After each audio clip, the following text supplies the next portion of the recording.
السلام عليكم ورحمة الله وبركاته.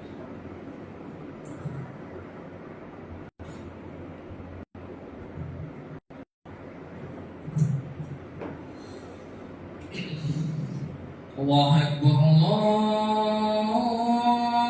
الله أكبر الله أكبر الله أكبر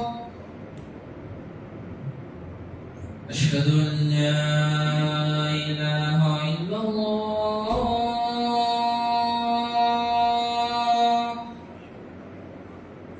أشهد أن لا إله إلا الله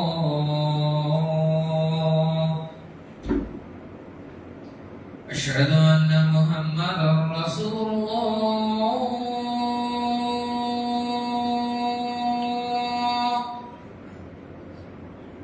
أشهد أن محمدا رسول الله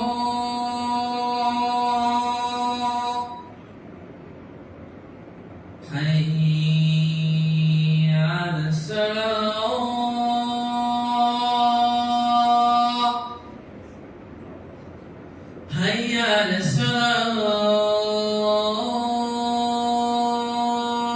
الصلاة حي على الفلاح حي على الفلاح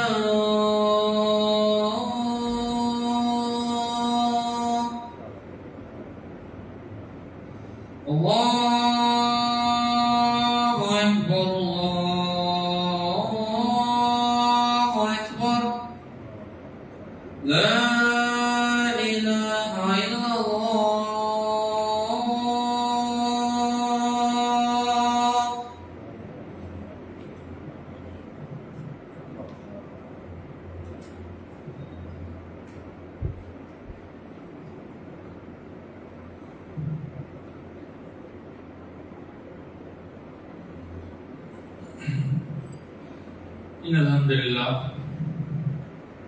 إن الحمد لله نحمده ونستعينه ونستغفره ونعوذ بالله من شرور أنفسنا ومن سيئات أعمالنا من يهده الله فلا مضل له ومن يضلل فلا هادي له وأشهد أن لا إله إلا الله وأشهد أن محمدا عبده ورسوله أما بعد أعوذ بالله من الشيطان الرجيم بسم الله الرحمن الرحيم يا أيها الناس اتقوا ربكم الذي خلقكم من نفس واحدة وخلق منها زوجها وبث منها رجالا كثيرا ونساء واتقوا الله الذي تساءلون به والأرحام إن الله كان عليكم رقيبا يا أيها الذين آمنوا اتقوا الله حق تقاته ولا تموتن إلا وأنتم مسلمون اللهم صل على محمد وعلى ال محمد كما صليت على ابراهيم وعلى ال ابراهيم انك حميد مجيد اللهم بارك على محمد وعلى ال محمد كما باركت على ابراهيم وعلى ال ابراهيم انك حميد مجيد அகில உலகத்தையும் படைத்து பரிபாலித்துக் கொண்டிருக்கின்ற ஏக இறைவன் அல்லாஹ் ஒருவனுக்கே எல்லா புகழும் புகழ்ச்சியும் உரித்தாவதாக. அவனுடைய இறுதி தூதரும் மூமின்களுடைய உயிரிலும் மேலான நபிகள் நாயகம் ஸல்லல்லாஹு அலைஹி வஸல்லம் அவர்கள் மீதும் இறைவனுடைய வேதத்தையும் தூதருடைய போதனைகளை பின்பற்றி வாழ்ந்த சத்திய சகாபாக்கள் சகாபிய பெண்மணிகள் மீதும் குறிப்பாக இந்த ஜும்மாவுடைய வணக்கத்தை நிறைவேற்றுவதற்காக இறை தூதர் காட்டின அடிப்படையில் இங்கே குறிப்பிட்டிருக்கக்கூடிய நாம் அனைவரின் மீதும் அந்த ஏக இறைவனின் வற்றா பெருங்கருணையும் மன்னிப்பும் நின்று நிலவுமாக. கண்ணியத்திற்குரிய எல்லாம் அல்ல அல்லாஹ்வுடைய நல்லடியார்களே, அல்லாஹ்வுடைய மகத்தான அருளினால் இறைவன் புனிதமாக்க ஆக்கியிருக்கக்கூடிய மாதத்தில் நாம் எல்லாம் இங்கே குழுமியிருக்கின்றோம். இந்த புனிதமான மாதங்களை பற்றி அல்லாஹ்வுடைய தூதர் நபிகள் நாயகம் ஸல்லல்லாஹு அலைஹி வஸல்லம் அவர்கள் கூறக்கூடிய நேரத்தில் துல்ஹஜ், முஹர்ரம், ரஜப் ஆகிய மாதங்கள் புனிதமான மாதங்கள். அந்த மாதங்களில் நீங்கள் போர் செய்யக்கூடாது என்பது போன்ற பல வழிமுறைகளை இறைவனும் இறை தூதரும் நமக்கு காட்டியிருக்கிறார்கள். அதே நேரத்தில் மனிதர்களுக்கு அருளாகவும் நம்முடைய பாவங்களை மன்னிப்பதற்காகவும் இறைவன் இந்த மாதங்களை நமக்கு அருளியிருக்கிறார். இறைவன் பல அருள்கொடைகளை நமக்கு கொடுத்திருக்கிறார். பொருளாதாரமாக இருக்கட்டும், நாம் உண்ணக்கூடிய உணவாக இருக்கட்டும், நம்முடைய உறைவிடமாக இருக்கட்டும், நம்முடைய குடும்பமாக இருக்கட்டும், இது போன்ற எண்ணற்ற அருள்கொடைகளை இறைவன் நமக்கு கொடுத்திருக்கிறார். அதே போல நாம் செய்யக்கூடிய பாவங்களை விட்டு நாம் தவிர்த்து கொள்ள வேண்டும் என்பதற்காகவும் நன்மைகளை அதிகமாக்கிக் கொள்ள வேண்டும் என்பதற்காகவும் இறைவன் என்ன பண்றார்? பல புனித மாதங்களை நமக்கு அருளியிருக்கின்றார். அந்த மாதங்களுக்கென்று பல சிறப்பான அமல்களையும் அல்லாஹ்வுடைய தூதர் அவர்களும் நமக்கு கற்றுத் தந்திருக்கிறார். அந்த வகையில் இன்னும் சில தினங்களில் துல்ஹஜ் மாதத்தை எதிர்நோக்கி இருக்கக்கூடியவர்களாக வருகின்ற ஞாயிற்றுக்கிழமை மகரிபிலிருந்து அந்த துல்ஹஜ் மாதத்தை எதிர்பார்த்தவர்களாக நாம் இருக்கின்றோம்.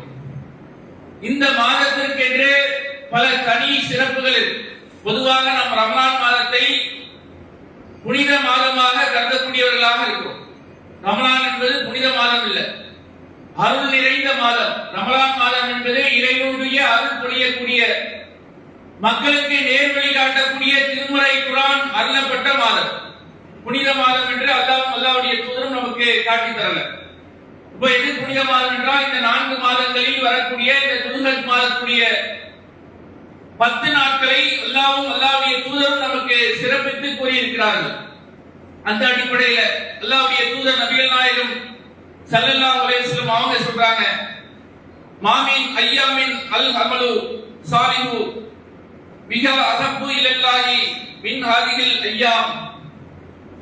இந்த துல்ஹஜ் மாதத்தில் வரக்கூடிய அந்த முதல் 10 நாட்களில் செய்யக்கூடிய அமல்கள் இருக்குல்ல, அது அல்லாஹ்வுடைய விருப்பத்திற்குரியதாக இருக்கிறது. மற்ற நாட்களில் நீங்கள் செய்யக்கூடிய அமல்களை காட்டிலும் இந்த துல்ஹஜ் மாதத்துடைய முதல் 10 நாட்களில் நீங்கள் செய்யக்கூடிய வணக்க வழிபாடுகள், அமல்கள் இறைவனுடைய மிக விருப்பத்திற்குரிய காரியமாக இருக்கிறது என்று அல்லாஹ்வுடைய தூதர் அப்படி சொல்றாங்க. ஆனா அதுல நம்ம ஆர்வம் காட்டுறதில்லை. ரமலான் காலங்களில் ஆர்வத்தை காட்டுறோம், ஆஸ்பருடைய நோம்பில ஆர்வம் காட்டுகிறோம். ஆனா இந்த துல்ஹஜ் மாதத்தில் வரக்கூடிய அந்த 10 நாட்களுக்கு இருக்கக்கூடிய சிறப்புகளை பல நபர்கள் தெரியாமல் இருக்கிறோம். அதுல நன்மைகளை செய்யக்கூடிய ஆர்வம் நம்மிடத்தில் குறைவாக இருப்பதையும் நம்மால் உணர முடியுதா இல்லையா? அல்லாஹ்வுடைய தூதர் சொல்றாங்க, இந்த 10 நாட்களில் நீங்கள் செய்யக்கூடிய அமல் இருக்குல்ல, அது அல்லாஹ்வுக்கு மிக விருப்பமான காரியமாக இருக்கிறது என்று அல்லாஹ்வுடைய தூதர் சொல்றாங்க. அப்ப ஒரு சஹாபி கேட்கிறார், அல்லாஹ்வுடைய தூதரே, பல ஜிகாதி யார் ரசூலுல்லாஹ், ஒருவர் ஜிகாதுக்கு போறார், போருக்கு போறார், அதை விட சிறப்பு மிக்கதா என்று அல்லாஹ்வுடைய தூதர்கிட்ட கேட்கிறாங்க. அல்லாஹ்வுடைய தூதர், ஆம், ஒருவர் தன்னுடைய பொருளாதாரத்தையும் தன்னுடைய குடும்பத்தையும் விட்டுவிட்டு ஜிகாதுக்கு போறார்ல, அதை விட மிகவும் சிறப்புக்குரியது இந்த துல்ஹஜ் மாதத்தில் செய்யக்கூடிய அமல்கள் சொல்லிட்டு ஒன்னை தவிர என்று அல்லாஹ்வுடைய தூதர் சொல்றாங்க. அதுல ஒருவர் ஜிகாதுக்கு போய் ஷஹீதாகி விட்டால் அவருடைய கூலியை பெற முடியாது. உயிரை துறந்து விட்டால் அந்த ஜிகாதுக்கு கிடைக்கும்ல ஷஹீதுடைய அந்தஸ்து, அதை பெற முடியாது. மாறாக அவர் ஜிகாதுக்கு போறதை விட சிறந்தது இந்த துல்ஹஜ் மாதத்தில் செய்யக்கூடிய அமல்கள் என்று அல்லாஹ்வுடைய தூதர் சொல்லக்கூடிய செய்தியை நம்ம பார்க்கிறோம். அப்ப சிந்திச்சு பாருங்க, இதற்கு நாம கொடுக்கக்கூடிய முக்கியத்துவம் என்ன, இதற்காக நம்முடைய செயல் திட்டம் என்ன யோசிச்சு பார்க்கிறோமா? அல்லாஹ் ஒரு வாய்ப்பை கொடுத்திருக்கிறான். ஒரு ஜிகாதுக்கு போகக்கூடிய தரஜாவை உயர்ந்த தரஜாவை அல்லாஹ் கொடுத்திருக்கிறான். அதுல நீங்க செய்யக்கூடிய எந்த ஒரு அமலாக இருந்தாலும் அதற்கு கூடுதல் முக்கியத்துவத்தை அல்லாஹ் கொடுத்திருக்கிறான். அதுல நம்ம ஆர்வம் காட்டுறோமா? அதுக்கு உண்டான முயற்சிகள் நம்ம இடத்துல இருக்குதா என்று சிந்திச்சு பார்த்தால் குறைவான அமல்கள் தான் நாம் செய்கிறோம். பெரும்பாலான மக்கள் அதை பற்றி சிந்திக்கிறதே கிடையாது. இதை நாம முயற்சி செய்யணுமா? இந்த நோன்பு நோக்கணுமா? இது ஃபர்லான நோன்பு இல்லையே. அரஃபாவுடைய நோன்பு என்பதே ஃபர்லா. அல்லாஹ் நாளை மறுமையில் அதை கேள்வி கேட்பானா? இல்லை என்றுதான் நாம் என்ன பண்றோம்? அதை தட்டி கழிக்கக்கூடியவர்களாக இருக்கிறோம். ஆனா இதற்கு இருக்கக்கூடிய சிறப்பை அல்லாஹ்வுடைய தூதர் சொல்றாங்க. அல்லாஹ்வுடைய தூதர் சொல்றாங்க, அந்த நேரத்தில் நீங்க தக்பீரை அதிகமாக சொல்லுங்கள். அல்லாஹ் அக்பர் என்ற அந்த தக்பீரை இந்த நாட்களில் நீங்கள் அதிகமாக சொல்லுங்கள். வத கல்லில் லா இலாஹா இல்லல்லாஹ் என்று அதிகமாக அல்லாஹ்வை நீங்கள் புகழக்கூடியவர்களாக, வணக்கத்துக்குரியவன் அல்லாஹ்வை தவிர வேறு யாரும் இல்லை என்று நீங்கள் சொல்லுங்கள்.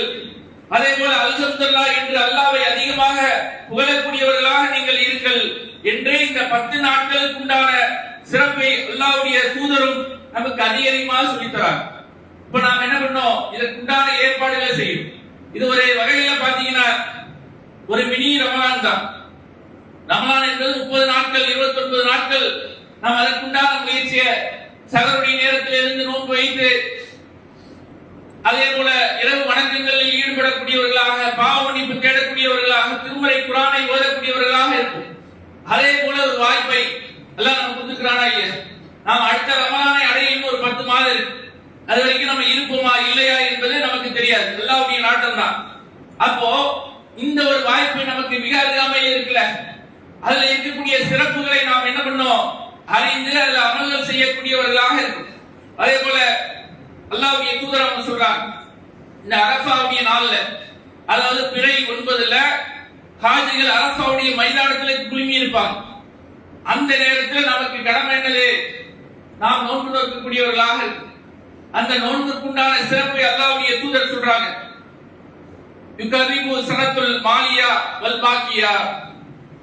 யார் அந்த அரஃபாவுடைய நோன்பை நோக்கிறார்களோ அவர்களுக்கு கடந்த ஒரு வருடத்துக்குண்டான பாவமும் இனி வரக்கூடிய ஒரு வருடத்துக்குண்டான பாவத்துக்குண்டான பரிகாரமாக அது இருக்குது. இந்த நோன்பு நாம் நோற்றால் அரஃபாவுடைய நாள்ல, அதாவது துல்ஹஜ் மாதத்துடைய 9ஆம் நாள் நோன்பு நோற்றால் அது கிடைக்கக்கூடிய நன்மை என்ன? கடந்த ஒரு வருட பாவத்தையும் வரக்கூடிய ஒரு வருட பாவத்தையும் அதுக்குண்டான பரிகாரமாக அது இருக்குது என்று அல்லாஹ்வுடைய தூதர் சொல்றாங்க. அரஃபாவுடைய நோன்புக்கு கிடைக்கக்கூடிய நன்மை என்ன? அரஃபாவுடைய நோன்பு வைத்தால் கடந்த ஒரு வருடத்துக்குண்டான பாவ மன்னிப்பு, அது 2 நாட்கள். அரஃபாவுடைய நோன்பு என்பது 9, 10 முஹர்ரத்தில் வைக்கக்கூடிய நாள். இதற்கு கிடைக்கக்கூடிய நன்மை என்ன? இது ஒரு நோன்பு தான். ஆனா கிடைக்கக்கூடிய நன்மை என்ன?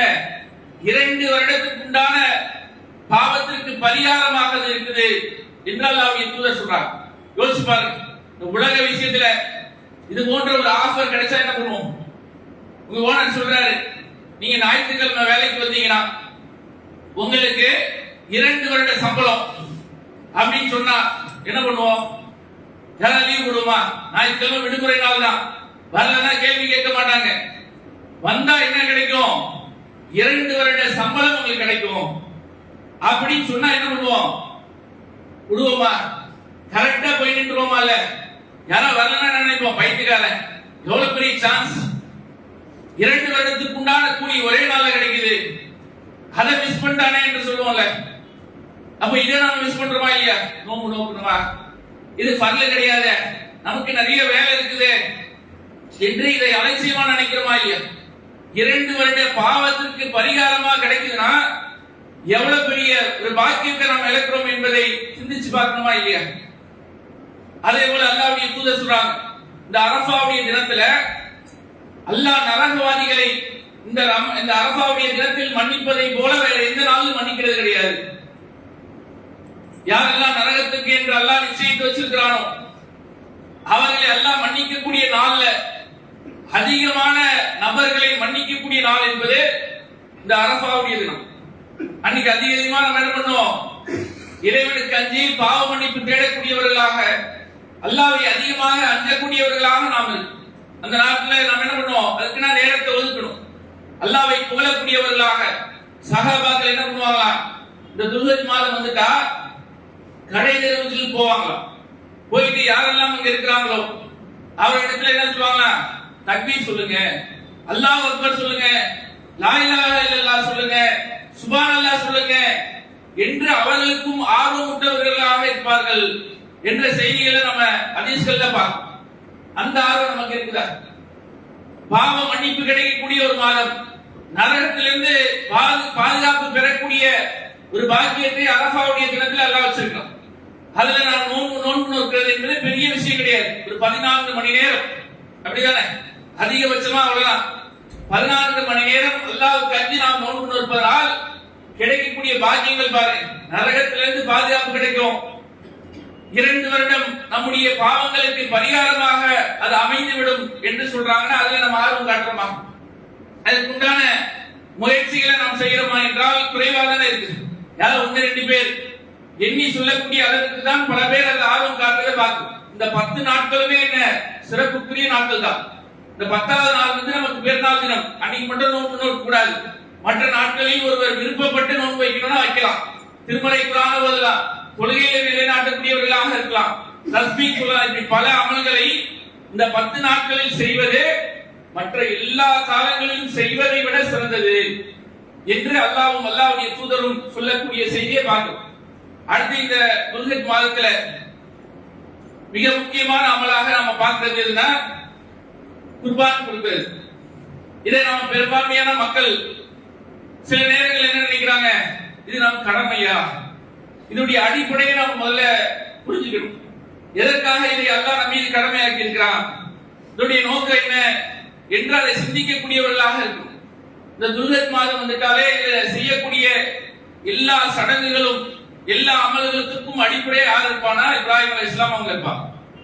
அவர்களுடைய தியாகம் இருக்கும், அவர்கள் குடும்பம் செய்த தியாகம் இருக்கும். அதை சிந்திச்சு பார்க்கணுமா இல்லையா? அல்லாஹ்வுடைய இறை தூதர் அவர் செய்த தியாகம் இருக்குல்ல, அதை அல்லாஹ் நினைவு கூட்டக்கூடிய வகையில இந்த துல்ஹஜ் மாதத்துல எல்லா அமல்களிலும் அவரை நினைவூட்டக்கூடியவர்களாக அல்லாஹ் என்ன பண்ணியிருக்கிற ஆகியிருக்கிறானா இல்லையா? அவருக்கு அல்லாஹ் என்ன சொல்றான்? கனவு மூலமாக வகையை அல்லாஹ் அவருக்கு அருள்றான். உன்னுடைய மகனை அறுத்து பலியிடு என்று சொல்லக்கூடிய நேரத்துல அவர் என்ன பண்றாரு? கனவு தானே, இது என்ன கட்டாயமா என்றெல்லாம் நினைக்கல. இறை தூதருக்கு கனவு வந்து வகை வரும். நமக்கு கனவு வந்து அப்படி செஞ்சிடக்கூடாது. கனவு வந்துருச்சு உடனே நம்ம அறுத்து பலியிடுறோம், அந்த இல்ல. இறை தூதர்களுக்கு வகை வந்து கனவு மூலமா வரும். அந்த அடிப்படையில் அவங்க என்ன பண்றாங்க? தன்னுடைய மகன் இடத்துல கேட்கிறாங்க, எனக்கு இது போல ஒரு கனவு கண்டேன்.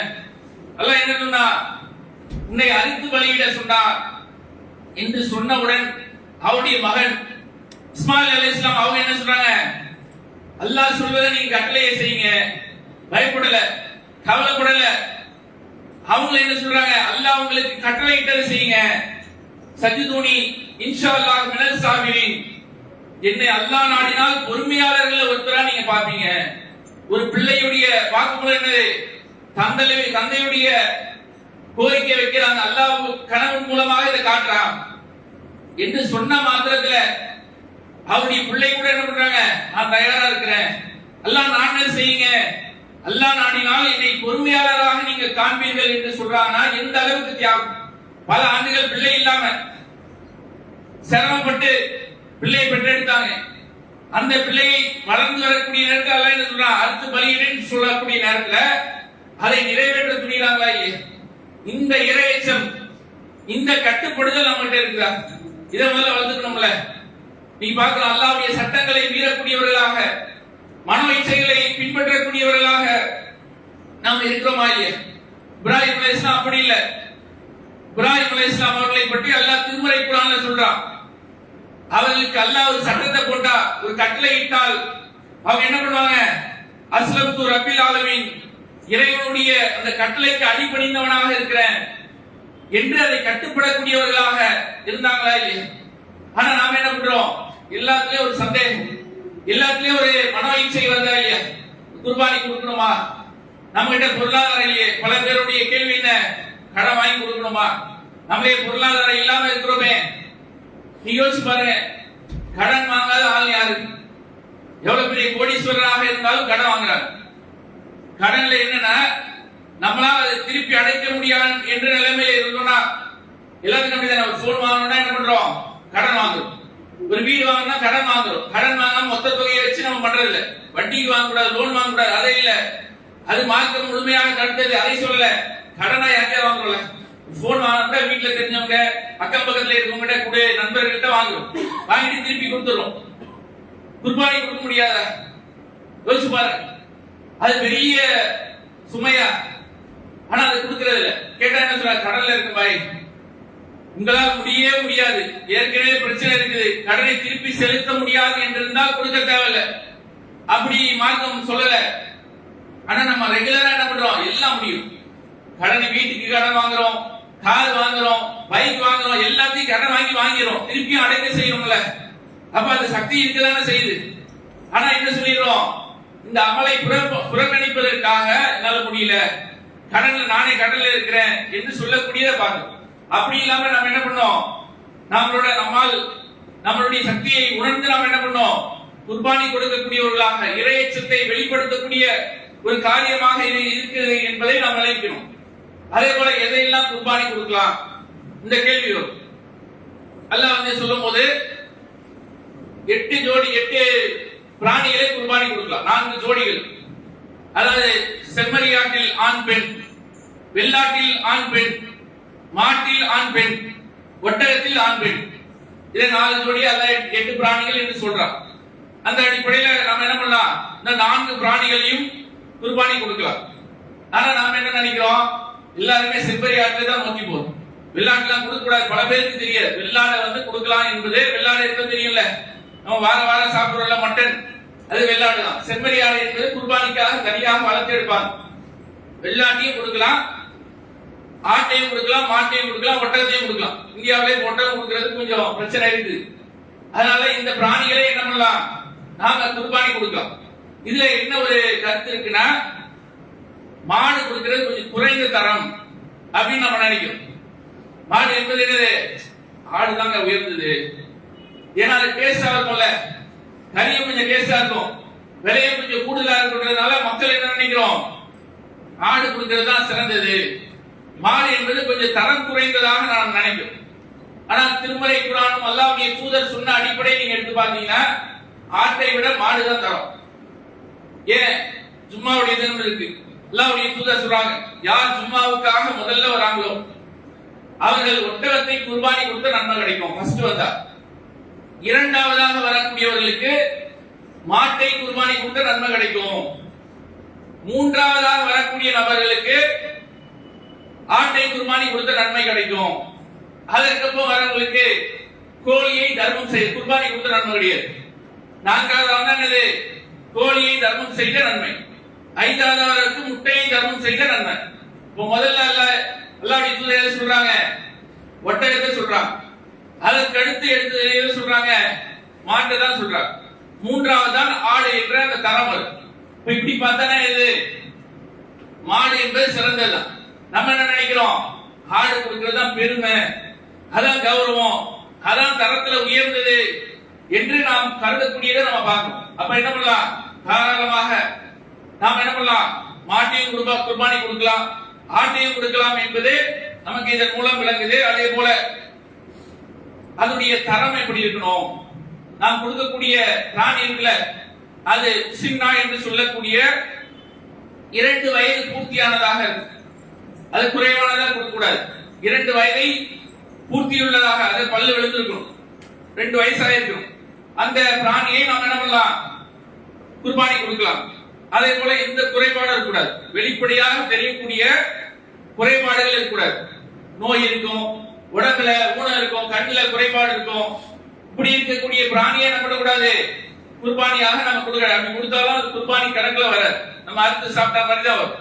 குர்பானி என்றால் அதற்கென்ற தரத்தை அல்லாஹ் முன்னாடி சொல்லியிருக்கிறார். அந்த அடிப்படையில் நம்ம என்ன பண்ணோம், இந்த பிராணிகளை அதுல எந்த குறைபாடும் இருக்கக்கூடாது. கொம்பு உடைக்கிறது பிரச்சனை கிடையாது. கொம்பு என்பது நம்ம நகம் முடி மாதிரி மண்டையோட உடைஞ்சிருக்கூடாது. சில மாடுகள் சில இதெல்லாம் பாத்தீங்கன்னா உள்ள அப்படியே உடைஞ்சிருக்கும், மண்டை ஓட வரைக்கும் அதோட தாக்கம் இருக்கும். அப்படி இருக்கிறத கொடுக்கூடாது. மேல கொம்பு உடைஞ்சிருந்தா அது பிரச்சனை இல்லை. வெளிப்படையாக தெரியக்கூடிய இந்த குறைபாடுகள் அதுல இருக்கக்கூடாது. அப்படிப்பட்ட பிராணிகளை நம்ம என்ன பண்ணலாம், தாராளமாக குர்பானி கொடுக்கலாம். அதே போல எத்தனை நாள் கொடுக்கணும், இது ஒரு பிரச்சனை இருக்குல்ல. அன்னைக்கே குர்பானி, பல பேரோட என்ன இன்னைக்குதான் பெருநாள் கொண்டாடி இருக்கும், இன்னைக்கே நம்ம குர்பானி கொடுத்து என்ன பண்ணிடணும், எல்லாம் முடிச்சிடணும் என்று சொல்லக்கூடியதை பார்க்கிறோம். அல்லாஹ் திருமறை குர்ஆன்ல சொல்லும்போது சாதுவான பிராணிகளிடத்துல அல்லாஹ்வுடைய பெயரை அவர்கள் சொல்லுவாங்க, அறியப்பட்ட நாட்களில் அவர்கள் சொல்வார்கள் என்று அல்லாஹ் சொல்றான். பிராணிகளிடத்துல போய் அல்லாஹ்வுடைய பெயரை சொல்லணும். அதனால என்ன அர்த்தம்னா அறுத்து பலியிடுறதுதான் அல்லாஹ் சொல்றான். அது இடத்துல போய் அறுத்து அல்லாஹ் பலியிடக்கூடிய நேரத்துல அறியப்பட்ட நாட்களில் என்று பன்மையில அல்லாஹ் சொல்றான்.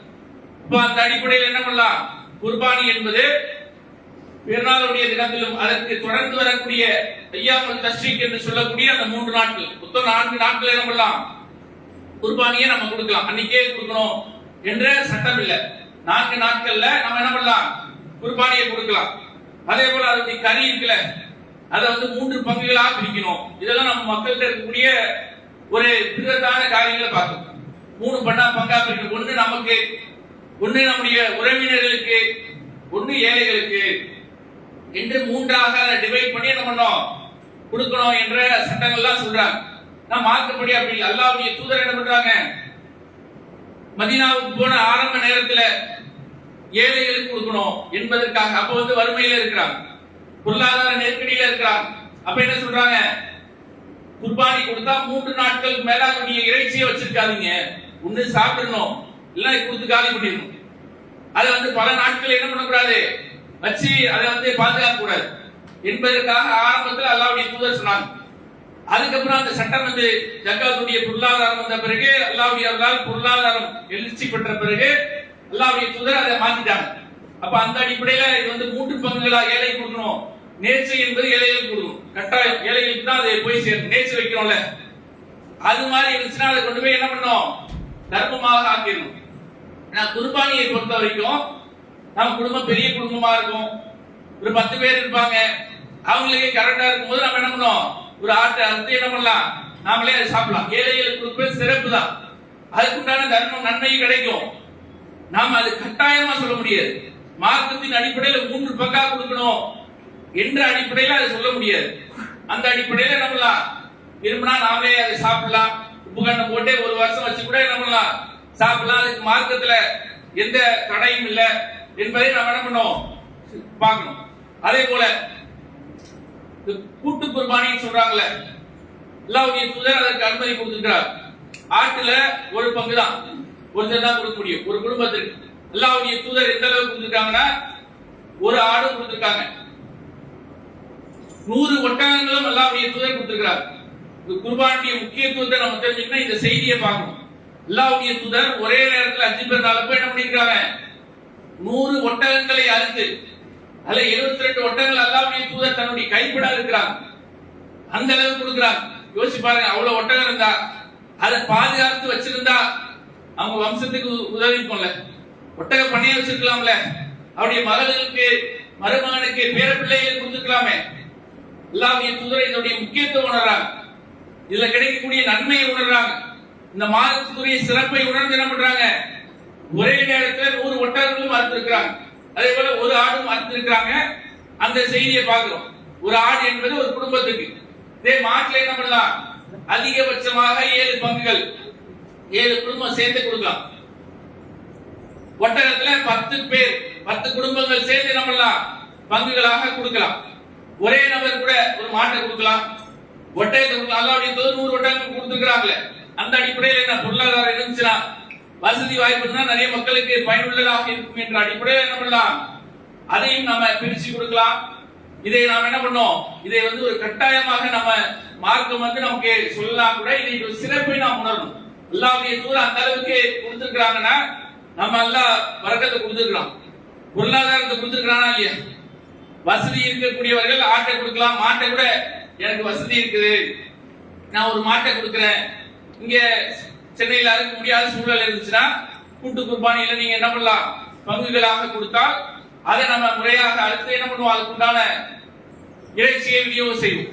இந்த அடிப்படையில் நம்ம என்ன பண்ணலாம், நன்மைகளை சம்பாதிக்கலாம். அப்ப இந்த மாதம் என்பது இறைவனை அஞ்சக்கூடியது, இறைவனுடைய திருப்திக்காக இப்ராஹிம் அலைஹிஸ்ஸலாம் அவர்கள் அந்த தியாகம் செய்த அந்த தியாகம் இருக்குல்ல, அதை வெளிக்காட்டக்கூடிய விதமாகவும், அல்லாஹ்வுக்கு அஞ்சக்கூடியவனாக நான் இருக்கிறேன், நன்மைகளை அதிகமாக எதிர்பார்க்கக்கூடியவனாக இருக்கிறேன் என்ற அடிப்படையிலும் நாம் என்ன பண்ணலாம், இந்த மாதத்தை பயன்படுத்தக்கூடியவர்களாக, நிறைய நன்மைகளை செய்யக்கூடியவர்களாக, திருமறை குர்ஆனை ஓதக்கூடியவர்களாக வண்டியில போயிட்டு இருப்போம்.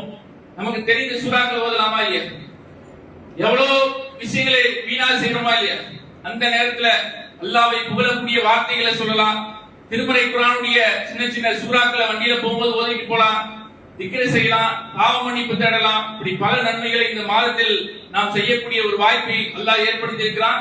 அந்த வாய்ப்பை பயன்படுத்திக் கொள்ளக்கூடியவர்களாக, பாவம் மன்னிக்கப்பட்டவர்களாக, நாளை மறுமையில் சுனத்துக்குரியவர்களாக நாம் நினைக்கிறோம். இதெல்லாம் சின்ன அமல் தானே. அல்லாஹ் கருணையாளனா இருக்கிறான். ஐயா, ஒரு விபச்சாரம் செய்யக்கூடிய பெண்மணி, விபச்சாரத்தை இஸ்லாம் கடுமையா இருக்குது.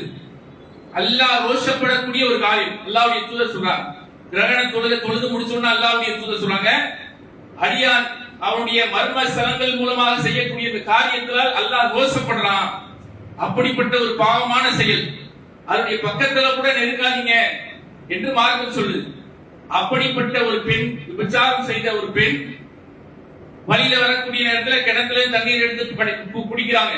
அப்ப ஒரு நாய் என்ன பண்ணுது, மண்ணுல நாக்கை வைத்து தேய்த்து கொண்டிருக்கு. உடனே அந்த பெண் திருப்ப தன்னுடைய காலுறையை கிணத்துல விட்டு தண்ணீர் எடுத்து அந்த நாய்க்கு போடுறாங்க. அதன் மூலமாக அல்லாஹ்வுடைய பாவத்தை மன்னிச்சான் என்ற செய்தியை பார்க்கணும். அல்லாஹ் கருணையாளனாக இருக்கான்.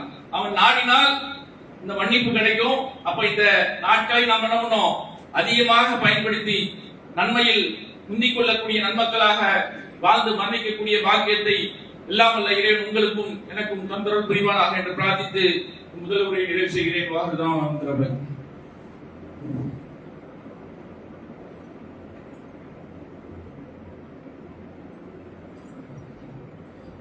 அல்ஹம்துலில்லாஹ்.